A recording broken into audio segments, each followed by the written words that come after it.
Nós vamos abrir a palavra de Deus na carta de Paulo aos Colossenses, capítulo 4. Vamos ler os versos 2 a 6. Colossenses 4, versos 2 a 6. A palavra de Deus diz assim: perseverai na oração, vigiando com ações de graças. Suplicai ao mesmo tempo também por nós, para que Deus nos abra a porta à palavra, a fim de falarmos do mistério de Cristo, pelo qual também estou algemado, para que eu o manifeste como devo fazer. Portai-vos com sabedoria para com os que são de fora. Aproveitai as oportunidades.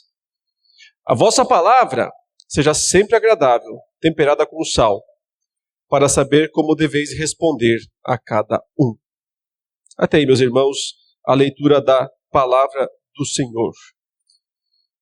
O apóstolo Paulo, queridos, vinha tratando nas últimas linhas desta carta sobre aquilo que, na semana anterior, semana passada, eu falei, era o mandato cultural.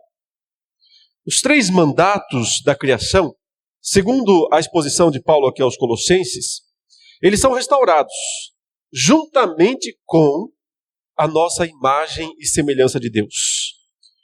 O processo de santificação que o Senhor, através de Cristo, pelo Espírito Santo, começou a realizar em nós lá na conversão.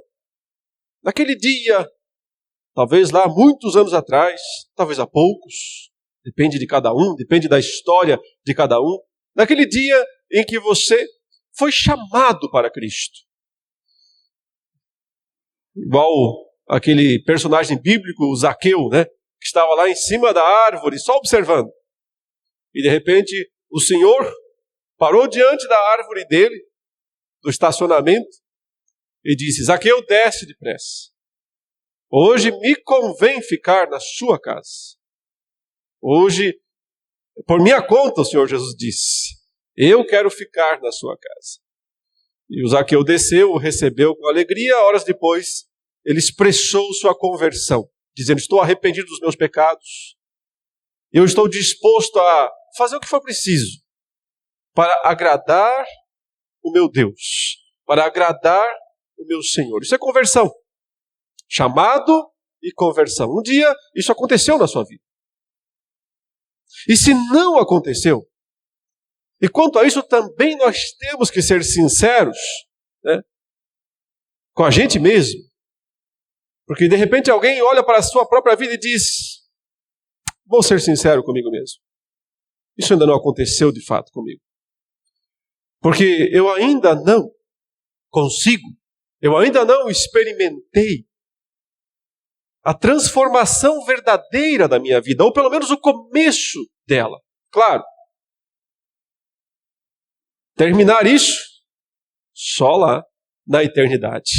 Experimentar a plena transformação não será aqui neste mundo. Só lá na glória, né, na glorificação. Mas o processo, pelo menos, tem que ter começado. E esse processo, meus irmãos, como nós lemos no texto, se expressa através de um novo relacionamento com Deus, através da santidade pessoal, através do culto e também através da comunhão com os irmãos em Cristo. Um novo relacionamento familiar, onde os pontos são colocados nos devidos is, sem toda a inversão e confusão e mistura e perdição, né, do mundo moderno. Aliás, não é do mundo moderno, é do mundo de todo o tempo, todas as eras, sempre foi assim, desde que Adão pecou.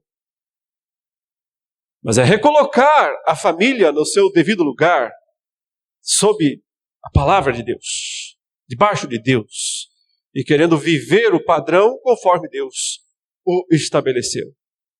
E não para por aí, mas também inundando a sociedade, o mundo lá fora, as pessoas que nos cercam, as esferas da nossa existência que são chamadas muitas vezes de secular. mas que para Deus são dele também. Portanto, não são seculares necessariamente.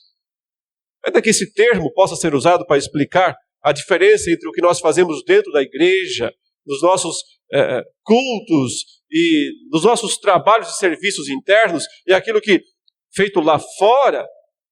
Mas o importante é entender que o mesmo princípio, a mesma vida, a mesma espiritualidade tem que se manifestar e se expandir. Aqui dentro, lá na sua casa e lá no seu trabalho, qualquer que seja, como aqui nós vimos no texto anterior, Paulo mostrando como deviam ser as relações de trabalho entre senhores e servos. E o ponto de partida sempre é, porque todos somos servos. Senhor só tem um, é o nosso Deus. Então nós servimos a Deus no nosso relacionamento espiritual com Ele, nós servimos a Deus na nossa casa, na nossa família, e nós servimos a Deus lá fora, nos trabalhos quaisquer que sejam. E como Paulo está falando justamente sobre a necessidade de fazer diferença lá fora também, não só aqui dentro, então ele conecta aqui, me parece, o princípio básico da evangelização. Ele passa a falar de evangelização, ou alguém poderia dizer missão, o ser missionário, o fazer missões. E nisso também há algo de muito, muito, muito interessante. Porque para muitas pessoas e igrejas nos dias atuais, a diferença que nós fazemos lá fora é basicamente só uma diferença funcional. Deixa eu tentar explicar, isso não é muito fácil, mas deixa eu tentar explicar melhor. Sabe o mandato cultural? Então, nós aprendemos aqui que nós temos que ser bons cidadãos no mundo. É isso. É verdade.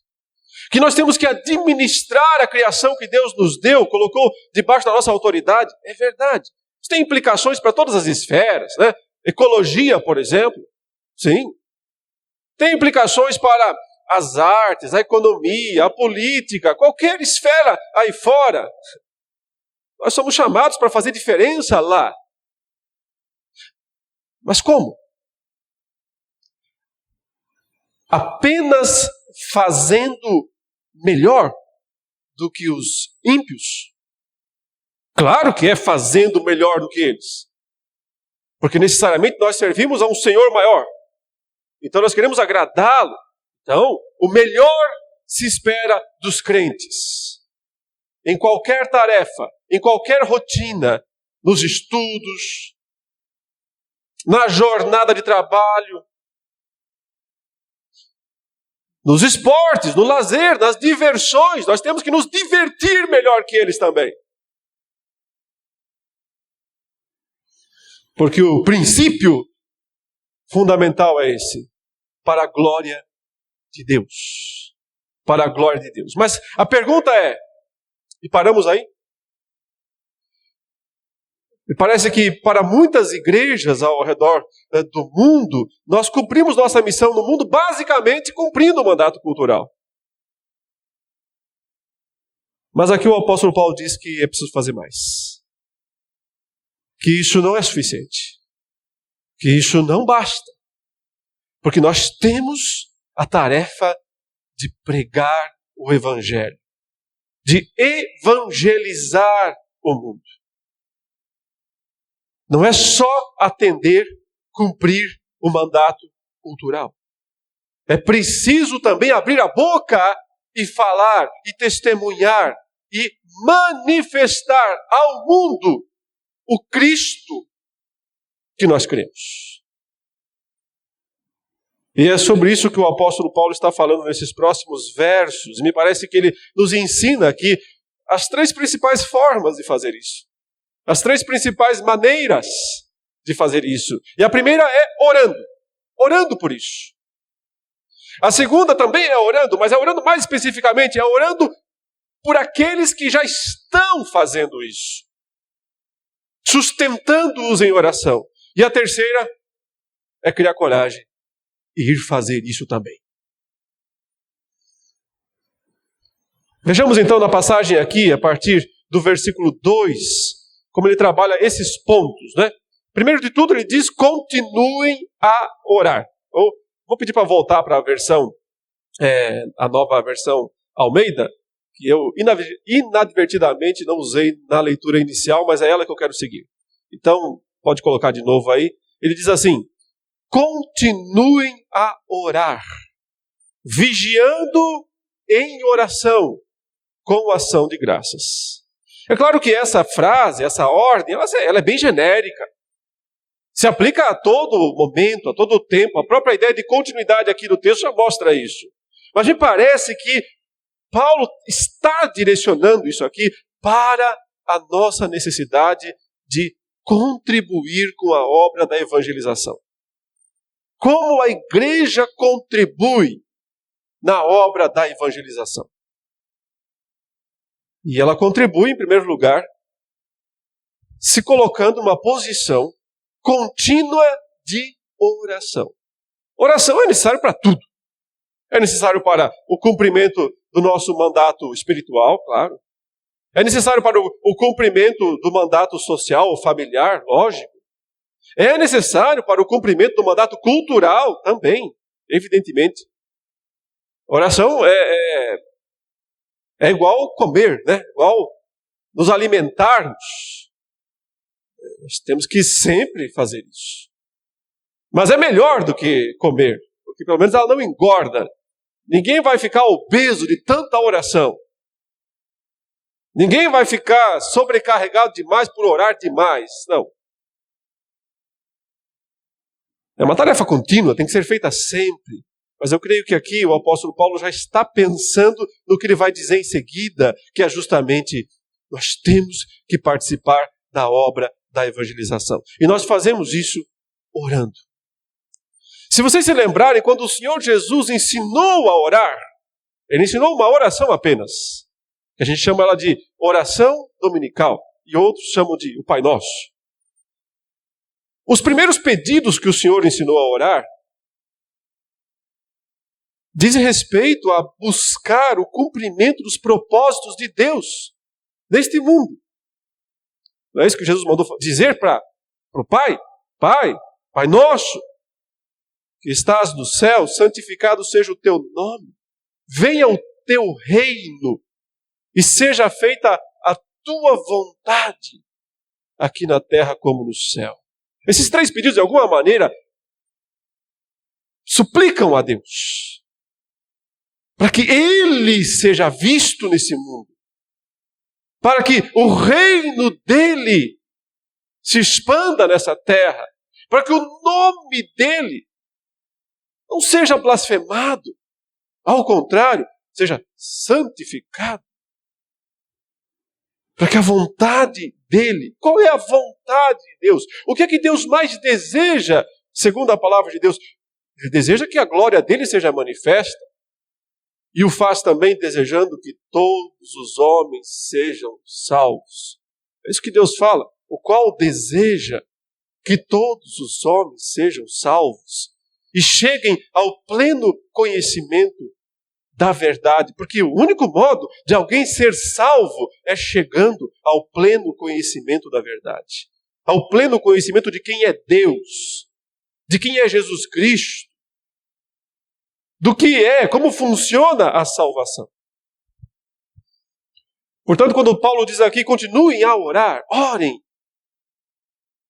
ele não está pensando primordialmente do modo como nós achamos que temos que orar, porque quando nós oramos, irmãos, nós somos muito autocentrados nas nossas orações. Porque nós somos sempre muito conscientes das nossas necessidades imediatas, pontuais. Aquelas coisas que nos afligem de maneira muito imediata, e nós somos muito rápidos e certeiros em falar dessas coisas para Deus. E vejo outra também, a gente dá uma esticada nisso, uma expandida nisso, e dá uma olhadinha também nos problemas dos irmãos mais próximos, das pessoas mais que a gente compartilha de alguma forma o sofrimento delas, e a gente também, então, coloca esses pedidos diante do Senhor. E eu não estou dizendo que isso é errado, eu espero que você entenda. Eu estou dizendo que isso é errado. Eu estou dizendo que isso é pouco. Que é muito pouco. Porque quando Paulo fala aqui, continuem a orar, ele já nos disse, então, né, que o aspecto fundamental da oração é a continuidade. Porque há muita coisa para colocar diante do Senhor. E as primeiras não são as nossas necessidades físicas. E nem as espirituais, embora elas sejam importantíssimas demais. As primeiras coisas a serem colocadas diante de Deus são a santificação do nome do Senhor. A vinda e a expansão do reino do Senhor. E que a vontade dele seja feita neste mundo. E o será principalmente pela proclamação do Evangelho, porque a proclamação do Evangelho é a grande missão que Deus deu ao seu povo. O que é para fazer, Jesus disse? É para ir. É para ir, não é para ficar parado, não. É para ir. É para caminhar. E anunciar, proclamar a palavra dele, a mensagem dele, o Evangelho de Jesus Cristo. E para isso nós precisamos estar revestidos do poder de Deus. Jesus disse, inclusive, para os seus apóstolos, vocês vão receber poder ao descer sobre vocês o Espírito Santo, e vocês vão ser minhas testemunhas em Jerusalém, Judeia, Samaria e até os confins da terra. É preciso orar, irmãos. Orar para que o Senhor nos capacite. Nos capacite para a tarefa difícil, dificílima,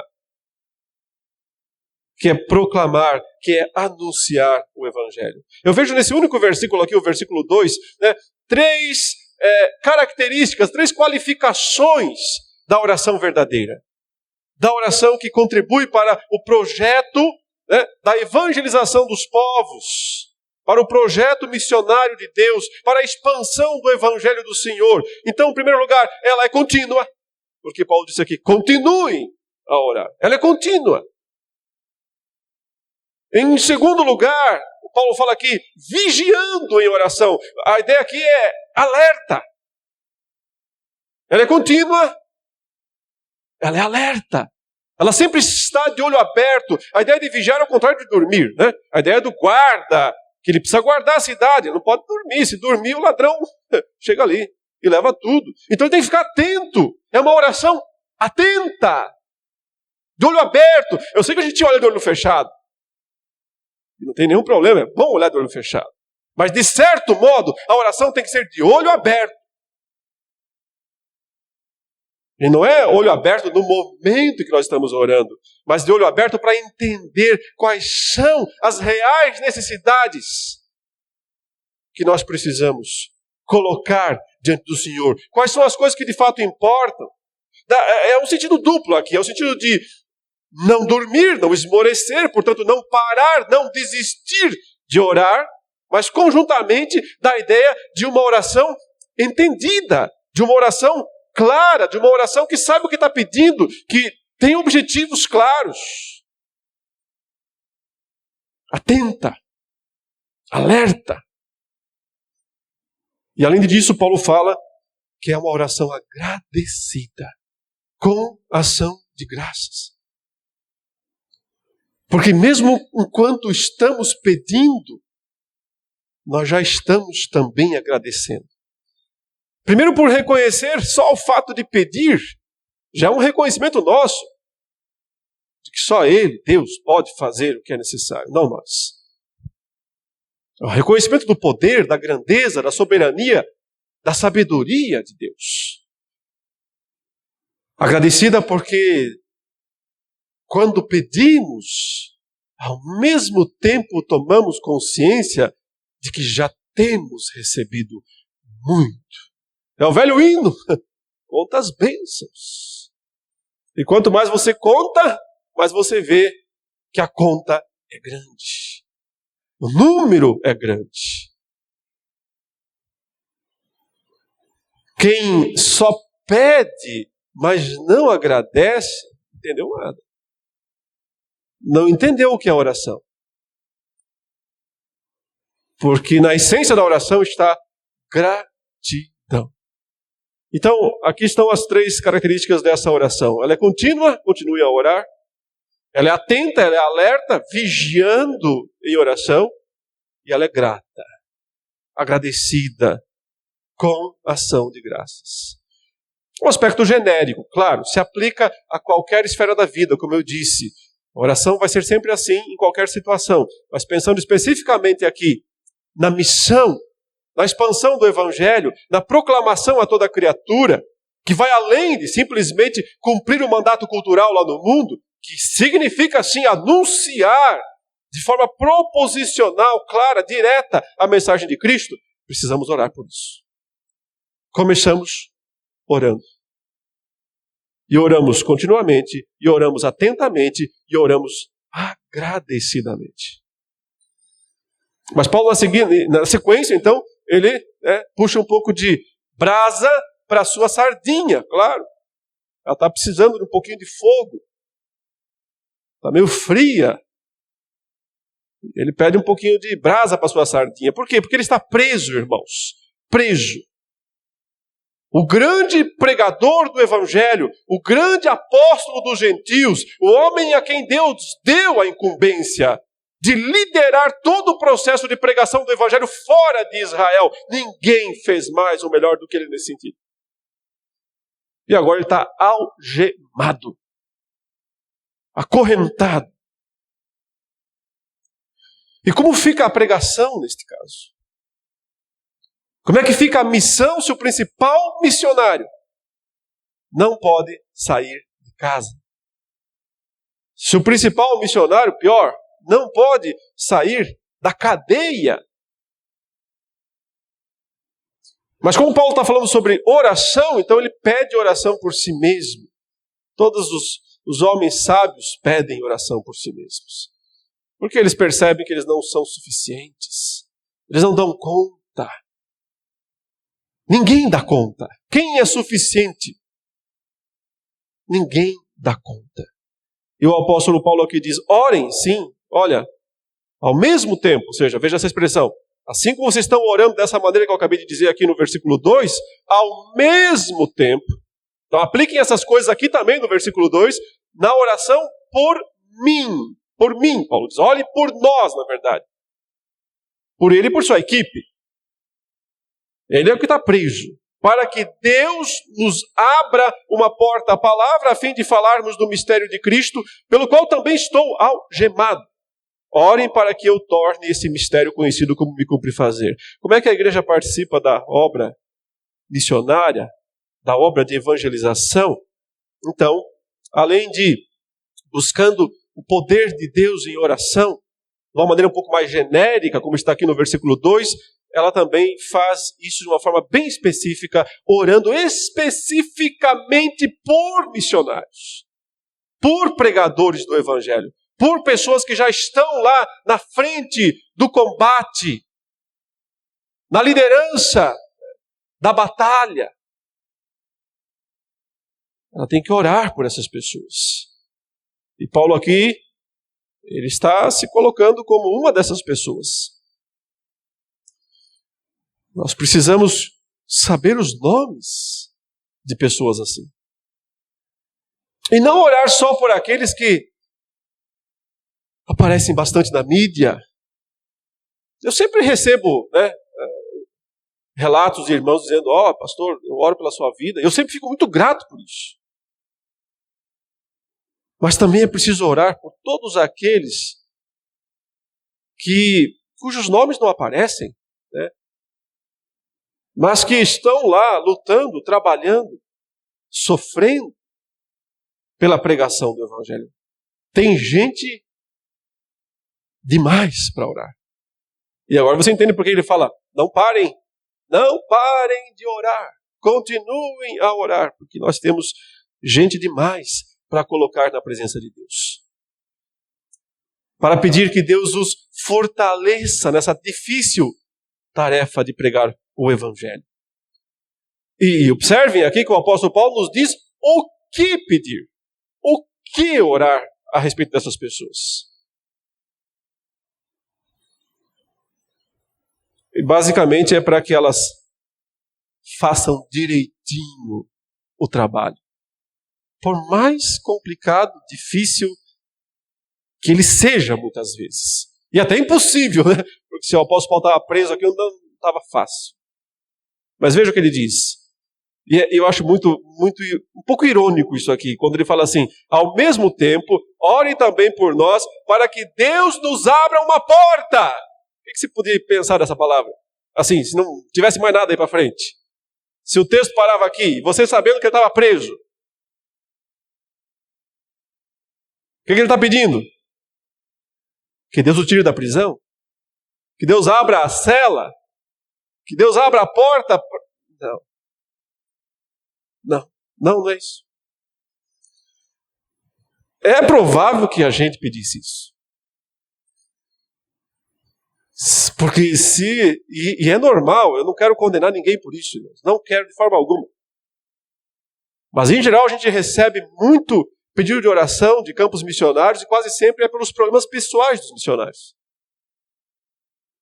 Pelas lutas individuais que estão enfrentando, falta de dinheiro, falta de recurso, dificuldade aqui, dificuldade lá.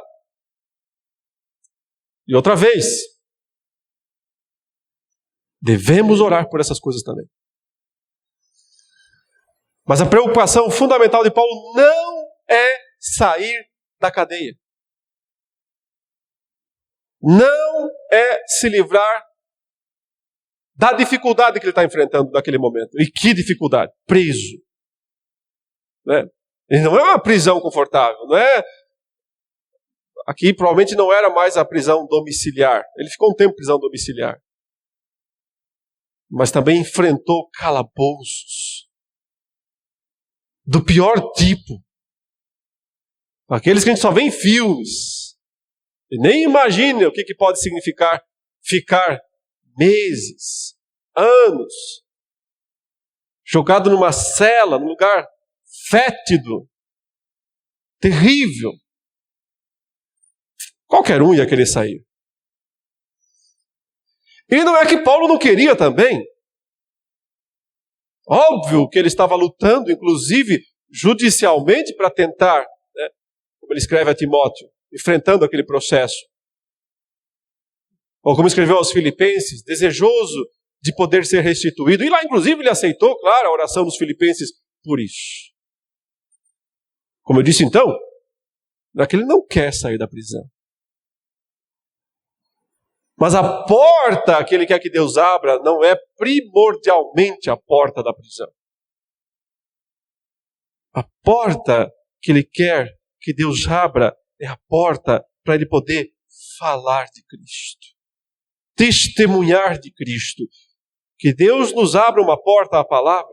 Uma porta para a palavra, não para mim. Percebe? Não para mim, para a palavra. Aí sim, para que eu falo. Mas a porta a ser aberta é para a palavra. Pelo que orar pelos missionários? Em primeiro lugar, para que Deus abra portas. Para que a palavra seja proclamada.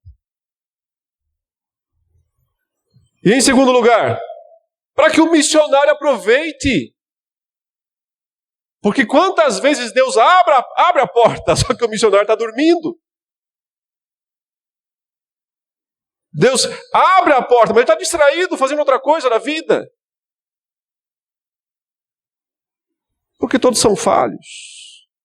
Porque ninguém é perfeito. O que ele diz aqui é que Deus nos abre uma porta a fim de falarmos do mistério de Cristo, pelo qual também estou algemado. Orem para que eu torne esse mistério conhecido como me cumpre fazer. E a ideia aqui simplesmente é da forma correta, da forma certa. que eu faça isso corretamente. Então, o que você tem que pedir em oração pelos missionários? Para que Deus abra portas para eles possam pregar. Para que eles preguem.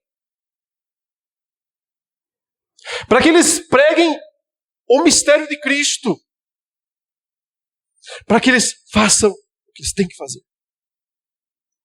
Para que eles cumpram a missão que Deus deu para eles. E aqui chegamos ao ponto central. Qual é o ponto central da proclamação? Não é o mandato cultural. O mandato cultural é para fazer, é para exercer, cada pessoa, em cada lugar, em todo lugar. Mas a missão principal do missionário é falar do mistério de Cristo. Que ele repete aqui 2 vezes essa expressão. A fim de falarmos do mistério de Cristo. Orem para que eu torne esse mistério conhecido. Como me cumpre fazer? O que é o mistério de Cristo, irmãos? E aqui eu precisaria de um sermão inteiro só para explicar isso em todas as cartas paulinas, porque esse é um assunto denso e altamente teológico. Mas dá para resumir em algumas frases para entender. Paulo foi o dispenseiro, ele diz, do mistério de Cristo. Deus revelou primordialmente a ele foi o principal receptador desse mistério. E através dele, então, esse mistério foi sendo dado conhecido aos homens. Mas o que exatamente significa? Qual é o ponto central do mistério que ele aqui tanto enfatiza? Eu posso resumir dizendo o seguinte: o fato de que Deus decidiu aceitar e salvar não apenas judeus, como os judeus pensavam, que eles eram os únicos receptadores da salvação de Deus. E que se um gentil, um estrangeiro quisesse se converter, ele tinha que vir até Israel e se tornar um judeu lá. E eles pensavam que era assim, acabou e não tinha outra forma. Mas Paulo foi o receptador de um mistério, no sentido de que em Cristo, Deus inverteu a ordem dos fatores. E agora, Deus está dizendo o seguinte: qualquer pessoa, de todas as tribos, raças, línguas e nações, uma vez que creem em Cristo, entendem sua situação de pecaminosidade e confiam na salvação que só há em Cristo Jesus para elas são aceitas, sem precisar passar por aquela porta comum que era basicamente se submeter às exigências judaicas. A circuncisão, a dieta judaica, o calendário judaico e as demais leis judaicas que eram impostas sobre os convertidos do mundo gentil que vinham para o judaísmo. Esse é o mistério de Deus em Cristo. E ele fala sobre isso no capítulo 2, lembram? Quando ele fala: ninguém pois vos julgue por causa de comida, bebida, dia de festa, lua nova, sábados. Isso acabou, gente. É isso que ele fala, isso acabou. O mistério de Deus em Cristo é que isso acabou, não precisa mais. Deus não está pedindo mais nada disso para os gentios. Eles só precisam crer no Senhor Jesus, serem batizados em Jesus Cristo e seguirem a vida de santificação pessoal, santificação comunitária, mudança na família e fazendo diferença na sociedade. E acima de tudo, participando da tarefa da evangelização, da proclamação, do anúncio do Evangelho. Esse é o mistério. O mistério, querida irmã, é que você, eu, somos aceitos em Cristo. Apesar da nossa raça ruim, adâmica. Apesar da nossa incapacidade de cumprir todos os requisitos e regulamentos de Deus. Pecadores. E sem a necessidade daquele monte de rituais que as pessoas inventam para prender outras, debaixo de julgos pesados, como Jesus disse, que só oprimem as pessoas. Salvos pela graça. Esse é o mistério. O mistério que o apóstolo Paulo se tornou o grande portador, e o revelador. E o que Paulo diz aqui é: orem para que eu fale isso. Então, queridos, orem para que os missionários consigam, para que os pregadores, todos eles, consigam tornar Cristo conhecido das pessoas. Porque há muitas armadilhas nesse processo, há muitos enganos, há muita chance dos pregadores se esquecerem do principal e começarem a enfatizar coisas absolutamente secundárias, sem importância nenhuma, e perderem tempo, um tempo precioso deles e da própria igreja, das pessoas, falando de coisas que não importam de alguma maneira, ou que se importam, mas importam pouco. Para que eles se concentrem no principal e anunciem Cristo, o Salvador, com sua cruz, com sua ressurreição e com sua coroa. Exatamente agora, lá nos céus, o mistério de Deus que é Cristo. Orem para que eles não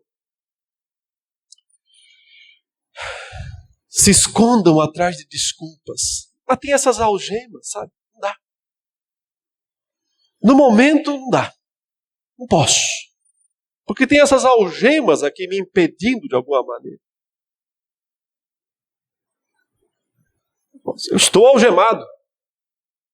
Mas isso nunca significou que as portas estão fechadas para o Evangelho. Noutra carta ele diz isso, inclusive. Por esse Evangelho, eu estou algemado, mas ele, o Evangelho, não está algemado.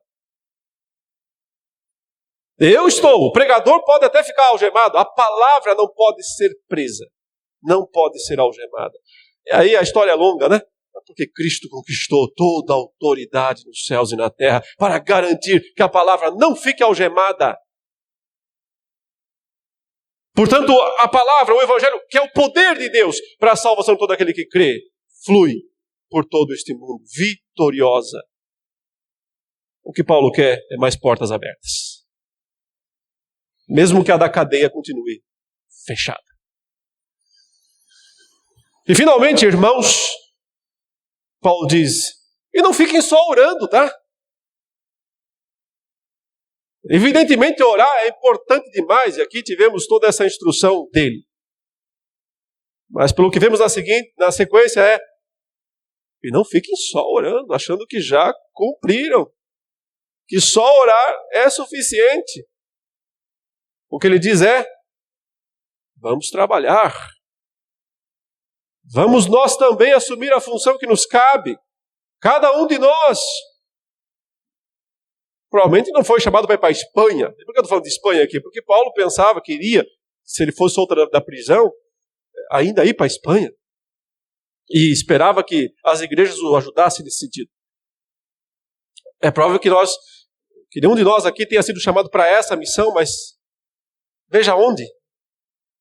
Onde você foi chamado? Está aqui o texto dizendo, sejam sábios, verso 5, no modo de agir com os que são de fora. E aproveitem bem o tempo. Que a palavra dita por vocês seja sempre agradável, temperada com sal, para que saibam como devem responder a cada um. E aqui nós temos, a melhor metodologia possível de evangelismo que já foi escrita e resumida em poucas palavras. Notem que ele diz aqui, sejam sábios. Tem gente tolo demais tentando evangelizar frequentemente. Desculpe a expressão. Tem gente imprudente demais nessa tarefa, queimando etapas, queimando fichas e queimando o filme também dos outros pregadores. Quando Paulo diz, sejam sábios, quer dizer, não sejam imprudentes, não queimem o filme dos outros. Tenham sabedoria. A próxima expressão é, no modo de agir com os que são de fora. Ele usa um termo aqui na língua grega, que é um hebraísmo. A gente chama quando uma palavra é escrita em grego, mas ela está refletindo um conceito hebraico, o hebraísmo. Ele usa a palavra caminhar, na caminhada de vocês, no modo como vocês andam. Então, sejam sábios no modo como vocês andam entre os de fora, no meio dos de fora. Porque o Senhor nunca nos mandou sair do mundo.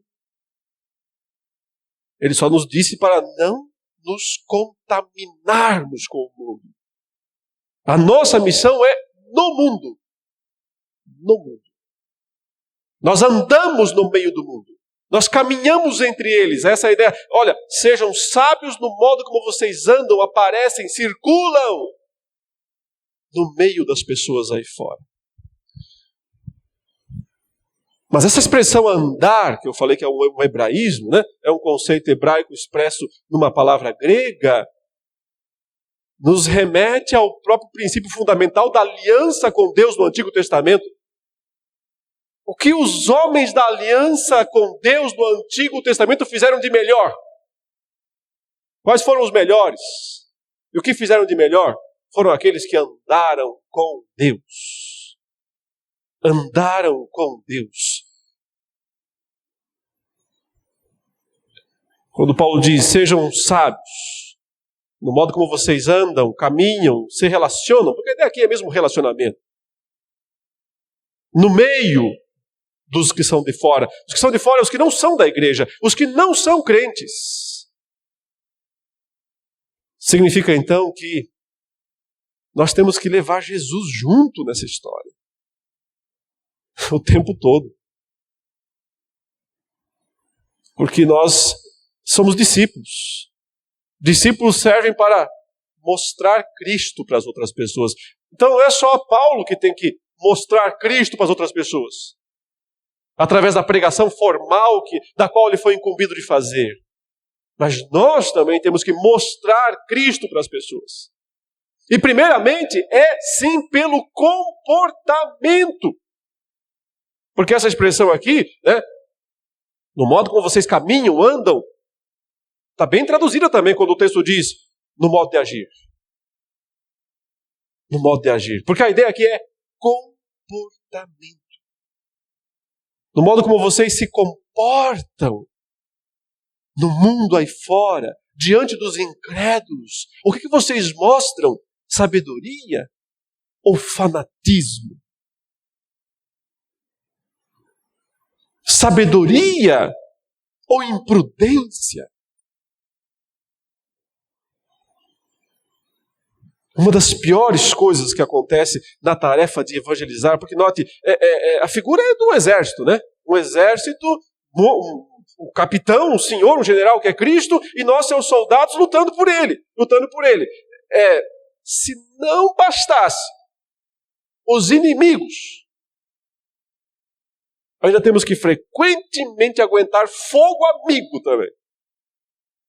Qual que é o famoso fogo amigo? É quando o colega soldado inadvertidamente vira a arma para o seu lado e atira contra você. Isso é fogo amigo. E como tem fogo amigo no meio dos crentes? Como a gente para facilmente de falar do evangelho para os outros e passa a atacar uns aos outros. E passa a disparar canhões um contra os outros. É claro que isso não é sabedoria. E quem está lá fora, os lá de fora, o que fazem nessa situação? Se matam, dá risada. O que os inimigos fazem quando vem o exército contrário brigando entre si? O que o inimigo faz? Morre de rir. É isso que o inimigo faz. Quando percebe que não há sabedoria entre os pregadores, entre os proclamadores. E aqui não são os do púlpito. Paulo fala, vocês aí, cada um de vocês. Não fique só orando. Pega a sua espada. E participe do combate. Talvez a sua luta seja pequena, curta, local, não é internacional. Você não tem que ir para vários países. Sejam sábios no modo de agir com os que são de de fora. Porque os de fora estão sempre nos olhando, nos observando e vendo a nossa imprudência e vendo a nossa falta de sabedoria. E isso só testemunha contra o Evangelho. Olha a próxima expressão. E aproveitem bem o tempo. Aqui está uma das frases mais difíceis de traduzir, eu acho que existe no Novo Testamento. Tem algumas frases difíceis, e essa é uma delas. Porque é uma espécie de um provérbio daqueles dias. Aliás, ela aparece de uma traduzida diferente, mas você já conhece essa expressão. Lá em Efésios, no capítulo 5, no verso 16, fala assim: remindo o tempo, porque os dias são maus. Né? Remindo o tempo, porque os dias são maus. É a mesma expressão na língua grega. Aproveitem bem o tempo. A palavra grega usada aqui não é a palavra tradicional para tempo, né? Que vem, de onde tem a palavra portuguesa cronos, cronologia. É aquela outra palavra que vocês já ouviram falar várias vezes, por isso eu me atrevo a repeti-la, né? A famosa kairos, que às vezes é chamada de oportunidade, o tempo oportuno. E quando ele diz assim, aproveitem o tempo, aproveitem a oportunidade. O aproveitar aqui é uma outra expressão difícil também de encaixar na nossa cabeça, porque literalmente está falando assim, comprem bem ele. Por isso que lá em Efésios 5 ele fala remindo. É a ideia inclusive daquela pessoa que ia na praça pública comprar alguma coisa lá. Às vezes escravos. Remir, redimir o tempo, comprar o tempo. Aproveitar bem o tempo. Mas o que será que ele quer dizer? Por que ele usa essa expressão? Olha, aproveitem bem o tempo. E às vezes a tradução bíblica que você menos confia é a que mais te surpreende. Eu fui ver como é que a nova tradução da linguagem de hoje traduziu essa expressão. Eles traduziram dizendo o seguinte: aproveite bem o tempo com estas pessoas. A nova versão, essa linguagem de hoje traduziu assim, olha, sejam sábios na sua maneira de agir com os que não creem. Perfeito. Sejam sábios no seu comportamento, no seu modo de agir para com aqueles que não creem. E aí, a tradução foi muito boa quando disse, e aproveitem bem o tempo que passarem com eles, porque essa é a ideia. Nós não poderemos estar muito tempo com os ímpios. Porque se nós ficarmos muito tempo com os ímpios, vai acontecer o contrário, né? Em vez de nós os evangelizarmos, eles é que vão encher a nossa cabeça de caraminholas. E pode ser que a gente comece a curtir o jeito como eles vivem. Nós realmente não somos chamados na Bíblia a passar muito tempo com ímpios. Não somos chamados. Não devemos ter muitos amigos ímpios assim, sabe, para viver o tempo todo com eles. Mas nós temos que passar tempo com eles. E o que Paulo quer dizer aqui é que tem que ser um tempo de qualidade. Um tempo de qualidade. É preciso investir qualidade nesse tempo que nós passamos com os ímpios. Por isso que Paulo usou a expressão remindo o tempo.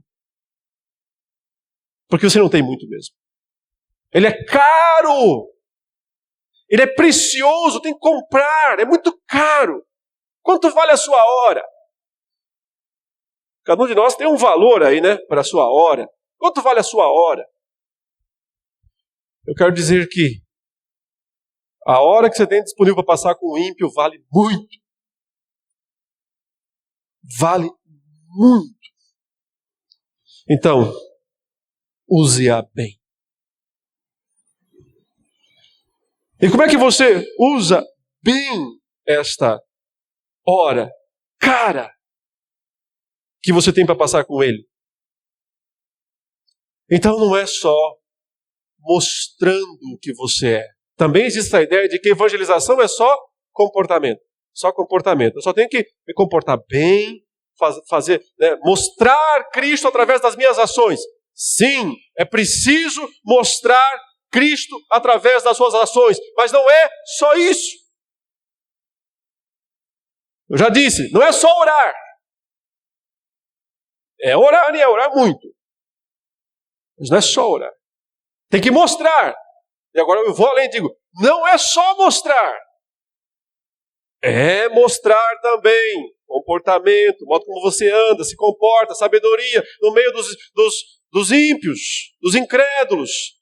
Aproveite o tempo, é um tempo precioso, use-o bem.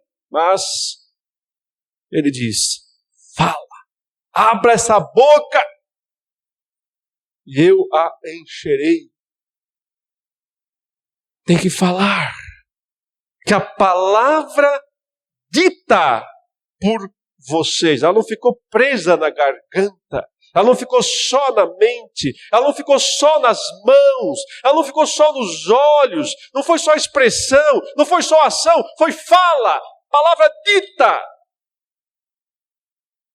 Que a palavra dita por vocês seja. E aí, se você quer que ela funcione, está aqui, né? O melhor modo. Está a melhor técnica possível de evangelismo que nós temos na Bíblia. Que palavra que você vai dizer? Aquela que fala de Cristo. Já falou um pouco antes aí, qual que é o conteúdo? O conteúdo é revelar, mostrar Cristo para as pessoas. É sobre isso que ele está falando, não mudou de ideia aqui. Não é falar sobre... Você tem uma hora para falar com o ímpio e você fala 50 minutos sobre o jogo. Não vai ser muito produtivo para a eternidade dele. Tem que falar de Cristo. Com sabedoria. Aproveitando a oportunidade. Que a palavra dita por vocês seja sempre agradável. A palavra grega aqui é graça mesmo. Eu sempre fiquei pensando, por que eles traduzem como agradável? Essa palavra é graça. Puramente graça. Graça. Que tenha graça. Mas que tenha graça é agradável. Então a tradução não está ruim, não. Mas é preciso lembrar que graça não é só algo agradável. Graça é uma coisa poderosa. Graça é uma coisa grandiosa. Então, que a palavra de vocês tenha graça.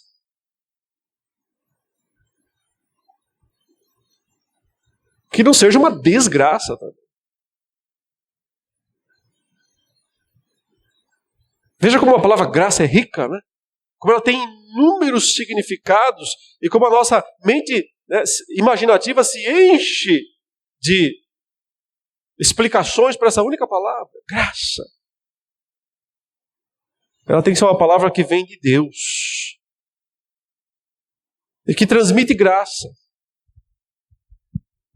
Não vai ser truculenta, não vai ser orgulhosa, não vai ser soberba, não vai ser de cima para baixo. Eu estou aqui para falar para vocês, seus pecadores miseráveis, como é que vocês podem ser salvos, apesar que eu acho que não vai rolar, não.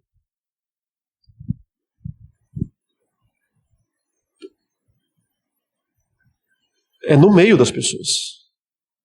É experimentando a dor delas também, o sofrimento delas. É entendendo a vida miserável que elas vivem, sem com isso tentar espezinhá-las ainda mais. Uma palavra graciosa. Não sei por que não usar essa palavra para traduzir, porque ela ficaria muito boa. Que vocês sempre tenham, né, que a palavra dita por vocês seja sempre graciosa. Aqui nem a nova linguagem nos dias de hoje usou esse termo. E ele continua, temperada com sal. E aí, claro, todo mundo já sabe, né? Sal é no ponto certo. Pouco é ruim, muito é ruim. Temperada com sal. Uma palavra específica.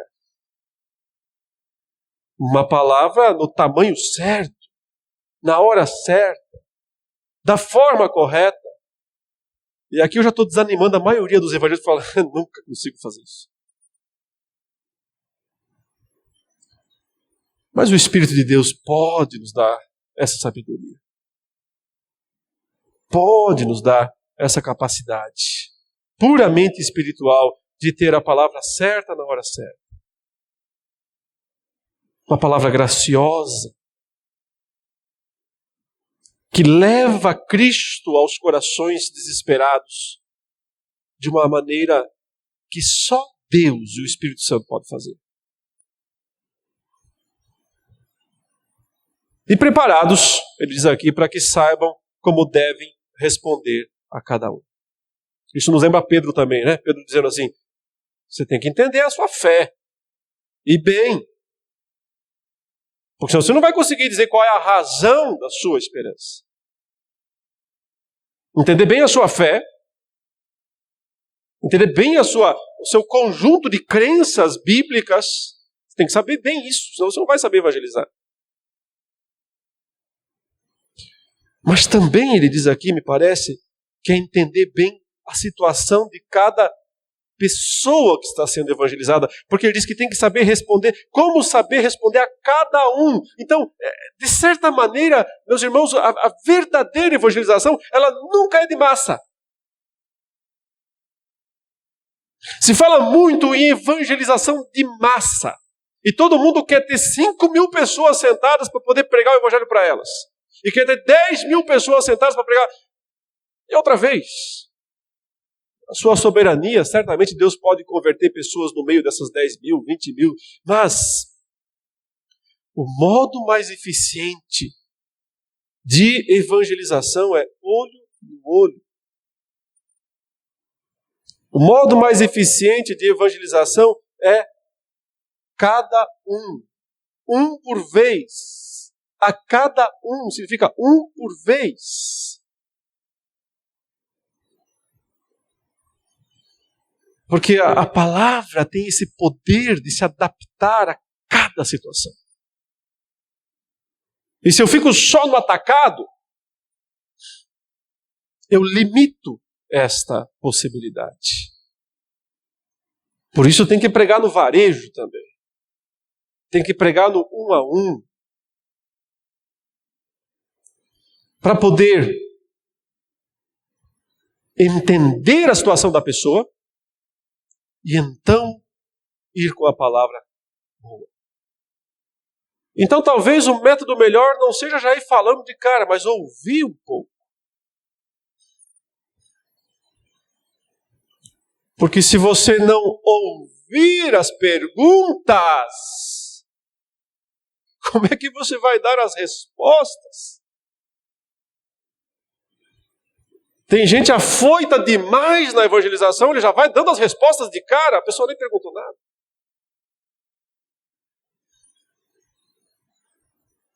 É preciso primeiro ouvir as perguntas.